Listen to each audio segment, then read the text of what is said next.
Now it's my opportunity to introduce to you Mark Miller. Mark Miller is a 1983 graduate of the University of Charleston. He is the head of an environmental company, and he will tell you a little bit more detail about that company, I think, and about what that company does.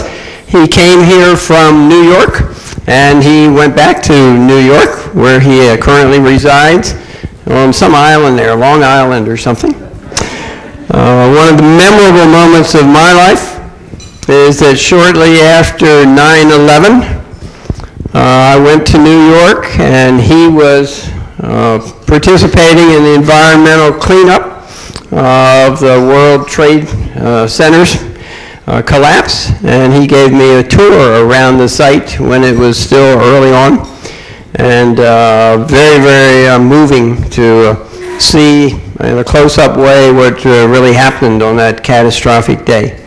Mark, it's great to have you come back to Charleston, and please give us some comments about what you're doing in the environmental world.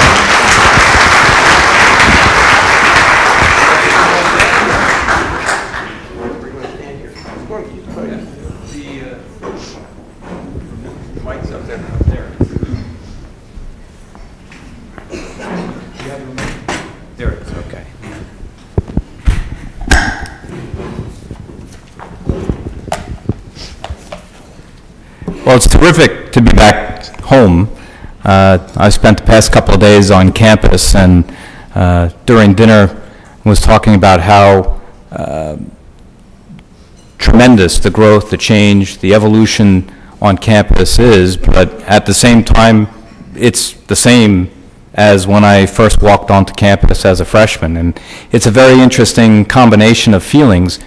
Last night we had dinner in the tower, and I walked around campus for about an hour afterwards, and it was just a real fun experience. And I conducted a little test, and that was to encounter as many students as I could without engaging them. I wanted to see how they reacted to me. Rather than me extending a hand or saying hello, I just walked around, and every single student I passed said hello. And it was a very interesting thing to really reaffirm everything that drew me to the University of Charleston as a freshman. And it's one of the things that makes it such a very special place. So to be on campus the past couple of days has been a wonderful experience for me, and just reinforces why this is so special. So I'm happy to be back home. I am one of 6 kids, grew up on a farm, believe it or not. Yes, there are farms on Long Island. And my family are commercial fishermen, and I have 2 brothers, and we were my dad's deckhands on our commercial fishing boat. And my mom and my 3 sisters, they operated the floating retail fish store that we had. It was actually a converted lifeboat that my dad bought from an old cruise line. And my dad, my brothers, and I would go out fishing, and we'd bring the catch home, and we'd pack out onto the lifeboat, and my mom and sisters would sell the fish. And one day we were coming home from a day of fishing, and there was an oil spill in our local harbor. There was a small oil terminal there, and the fellow that ran the terminal knew my dad, so he waved us down and asked if we could help out. And my father, being a resourceful farmer, said, yeah, sure, we can do something. And he sent my brothers and I up back to the farm, and we loaded as many bales of straw onto our pickup truck as we could fit, and went down to the spill and put the straw on top of the oil, and used pitchforks to pitchfork the dirty straw out, and that's how we became experts in oil spill response. And fishing was really bad at the time as well. So my father thought this might not be a bad alternative. We always thought he was a little bit crazy to think he could feed a family of 6 by catching lobsters in Long Island Sound. And sure enough, about a month after this first oil spill, he got a check in the mail from Lloyd's of London for services rendered. And he thought this was really something that could happen. And this was right when the Federal Water Pollution Control Act had been created, EPA was created, Earth Day had just started, and there was a real environmental movement going on in the country, and people were concerned. And so we began to migrate more and more into responding to local oil spills and then events in New York Harbor and Boston Harbor, and it really just grew the business organically that way. And at that time, I'd grown up and found my way to the University of Charleston and had an amazing experience. Today I was visiting with Dennis McMillan, who was a professor of mine, and it was very nice to go visit with Dennis and sit and reminisce. But I encountered so many different people and so many wonderful opportunities as a student that truly impacted my life and has helped me become what I am today as a business person, as a dad, as a person involved in my community. And it's a lesson that I learned from so many of the people that touched my lives. Gaston Caperton, former governor, actually taught a part-time class, an evening course here at UC. It was some obscure leadership development class, and he would talk about things that were just way out there, and we had the greatest conversations. And when it was time for me to graduate, he'd said, "Come and see me. You know, let's talk." And this was just at the time that my dad had announced that the family rule was we were not allowed to join the family business for 5 years after we got out of school. We thought he was a horrible, mean guy because of that, but he had real forethought, and he said, you need to learn how to survive, how to feed yourself, how to do something without the family support system and be able to contribute back to the family business, and also have confidence that you can do something on your own. And so I went up onto the hill and met with Gaston, and after about a 6-hour experience, he hired me and sent me to Lloyd's of London. I worked in England and learned everything I could about insuring oil tankers. And being that those were the guys that were paying the family bills anyway, it seemed like a good fit to know that side of the transaction. And so I learned a lot about the marine insurance world, eventually went back to the family business, and then I acquired the company from my dad about a dozen years ago, and we have continued to grow and be involved in not only in oil spills and industrial events, but lots of transportation accidents, and my wife just recently started an alternative energy company that is exciting and growing, and we're having lots of fun. The main thing I'm going to talk with you about is the Deepwater Horizon oil spill, which is, as you know, it's coming up on the 1-year anniversary. And we were very involved because of our past history in responding to oil spill events. The Deepwater Horizon in the Gulf of Mexico, substantial sized platform, had a catastrophic explosion. 11 people lost their lives. And after a 2-day firefight, she sank. The fire was so substantial that I can't, I'm not making my laser work here, but you can see where it says smoke, I guess, right? It was visible by satellite, and such an extreme event. These are the images, of course, that you're familiar with. The spill started, they believe, after she sank and the pipe collapsed, and between April 22nd and September 19th, when the well was finally killed, the pipe had lost about 5 million barrels of oil. 5 million barrels. Those are barrels, not gallons. A barrel is 42 gallons, so about 210 million gallons of oil is estimated to have escaped from the pipe. By comparison, the Exxon Valdez spilled around 11 million gallons. So just so you get a sense of scale. Our company became involved really on a very small basis, and then very rapidly we became more and more involved. Initially, we responded with specialty teams that are experienced in operating the equipment that skim oil right at the source of the spill. They were operating the equipment that recovers the oil that floats on the surface. And it was a very small group of technicians that we sent down. And then eventually, the sense was the spill was going to be much, much larger, and more resources needed to be brought to bear to the event. So we initially were involved where it says source control up at the top, and those little U shapes that you see would be the skimming operations, recovering the oil off the surface. The next band, you see smoke, where it says controlled burning group. That was a very effective way of reducing the amount of oil that could probably come ashore. To burn the oil is an effective means of getting rid of it. Of course, you're transferring one type of pollution to another type of pollution, but there's a cost-benefit analysis that's done with respect to the environment. Then nearer to shore, there's lots of oil containment activity trying to effectively lasso the oil to bring control of the oil slicks or sections of it so that you can recover the oil there. And then eventually there was a shoreline cleanup as well. The things started to get a little bit more exciting in early May for us. We had an order for an additional group of people, lots more equipment. Oil boom was something everyone saw on television. There was the great call for the boom.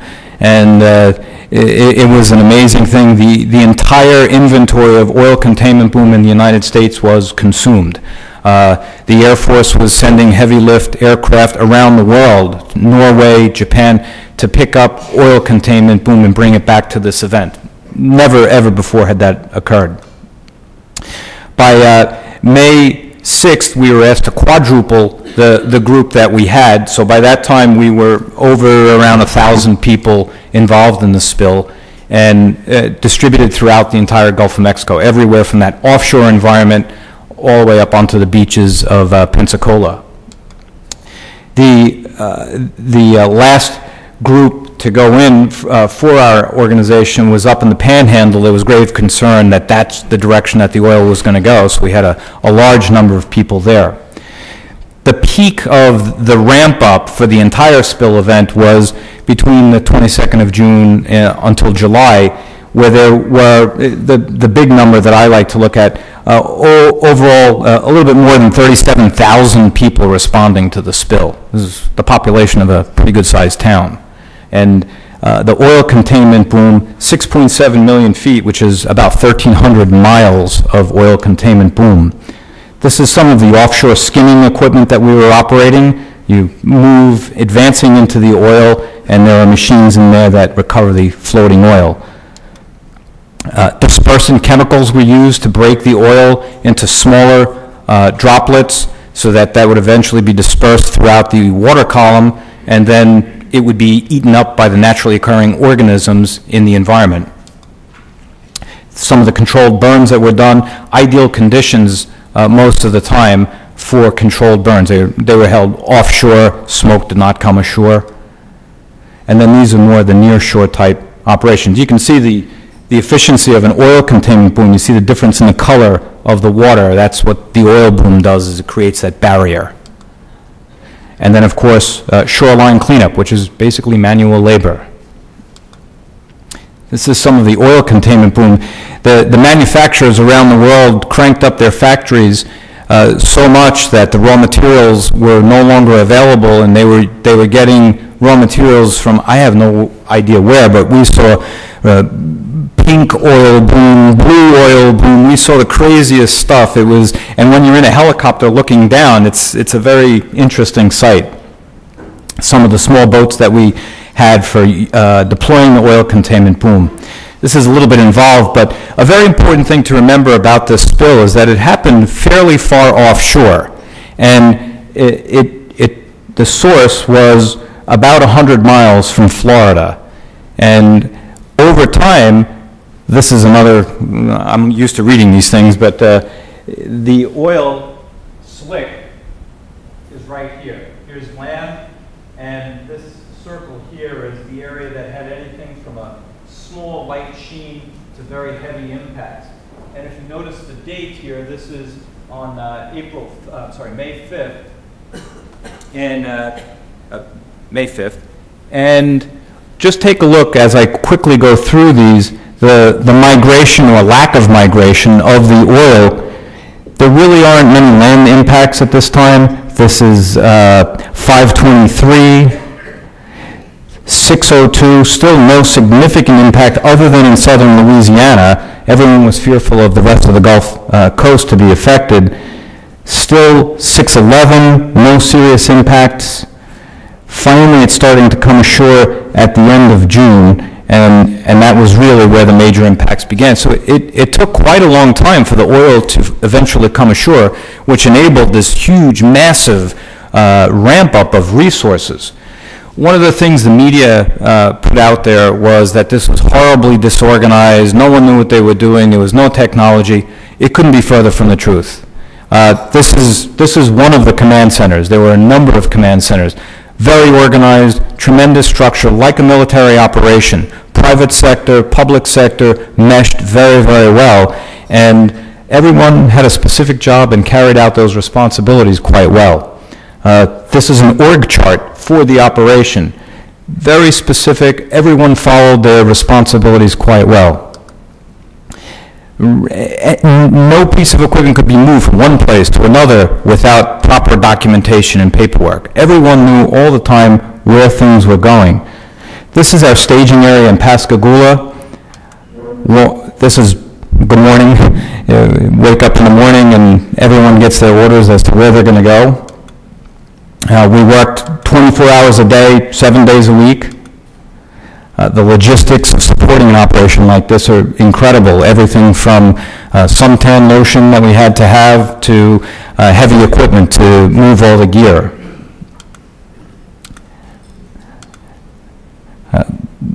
One of the interesting logistical challenges we had is the different staging areas we had. We'd have 500 people, 1,000 people, and we had to rent a Walmart parking lot for everyone to go to, send buses there, and then bring them so that we could check them in. Everyone got scanned in, and then we fed them breakfast.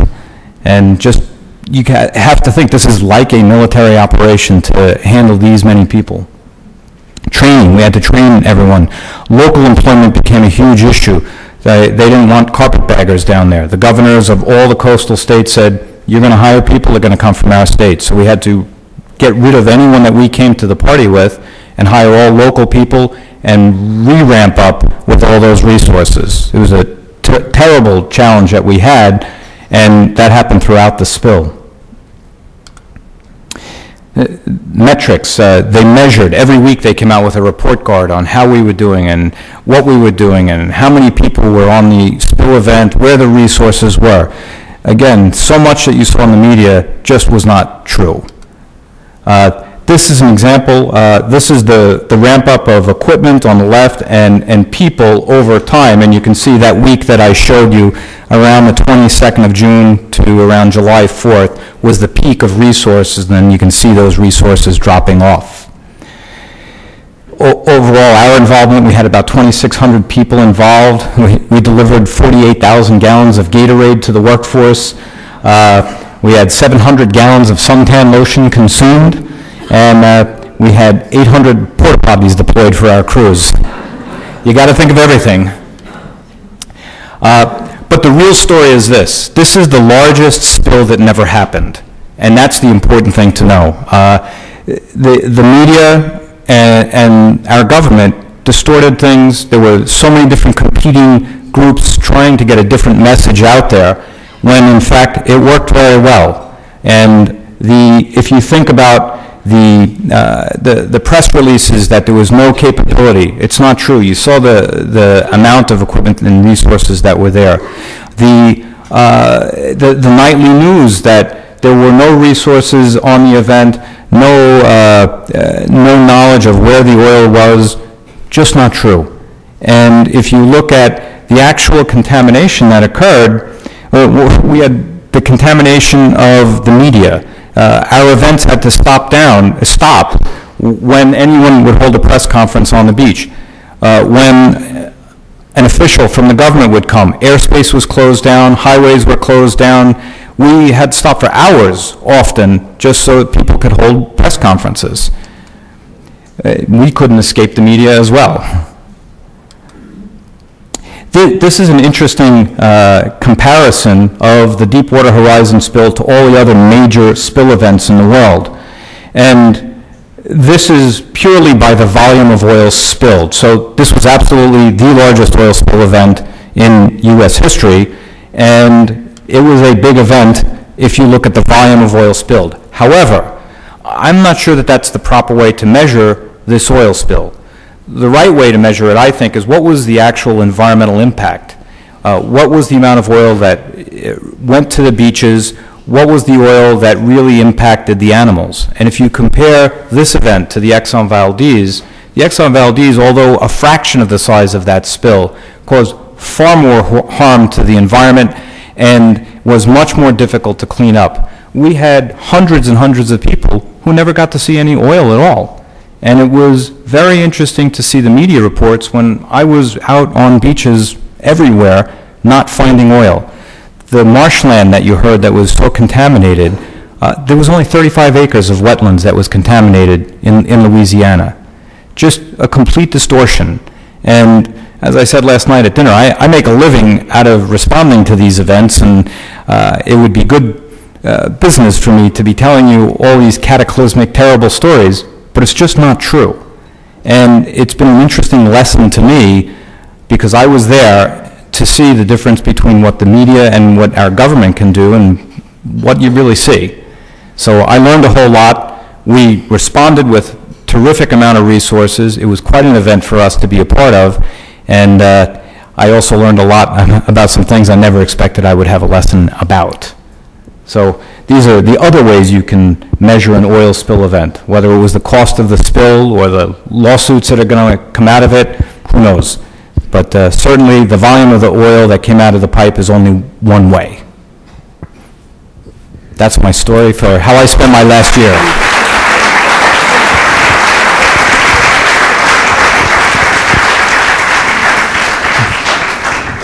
Thanks, Mark. You also should know that one evening in the middle of the Hudson River, he had some boats in the right place and helped with the evacuation of people from the airliner that went down in the Hudson. So great story and good things. Good.